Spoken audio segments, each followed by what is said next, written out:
Friends, இன்னைக்கு நம்ம பேச போற தலைப்பு பீயிங் மைண்ட்ஃபுல்லா இல்ல பீயிங் மைண்ட்ஃபுல்லா. ஐயோ, என்ன ரெண்டுமே ஒரே மாதிரி இருக்குன்னு ஃபீல் பண்றீங்களா? இல்ல ஃப்ரெண்ட்ஸ், இந்த மைண்ட்ஃபுல் வந்து MINDFULL. இந்த மைண்ட்ஃபுல் வந்து MINDFUL. என்ன ஒரு எல்லையே இவ்வளோ டிஃப்ரென்ஸ் இருக்குமான்னு பார்க்குறீங்களா? பார்த்துடலாம். இந்த மைண்ட்ஃபுல் வந்து நம்ம மனசில் ஏதோ நம்ம வந்து சுழட்டிகிட்டே இருக்கிற மாதிரி. ஒரு உதாரணத்துக்கு நம்ம ஒரு பூங்காவுக்கு போகிறோம், அந்த பூங்காவில் இருக்கோம், ஆனால் அந்த சிந்தனையில் இல்லை. நம்ம மனசில் என்னவோ ஓடிட்டே இருக்கிறதுனால இந்த பூங்காவை நம்மளால் ரசிக்கவே முடியல.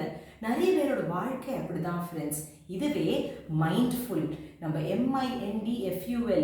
இன்னைக்கு நான் இந்த பூங்காவில் இருக்கேன், எவ்வளோ வண்ண வண்ண பூக்கள் இருக்கு, பட்டாம்பூச்சி இருக்கு, இயற்கை என்னமா இருக்கு, எல்லாம் எனக்காகவே இருக்கு அப்படிங்கிறத நம்ம அதை உள்வாங்கிறது தான் பீயிங் மைண்ட்ஃபுல்.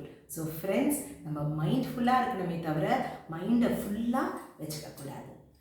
யூஸ் பண்ணுங்கள்.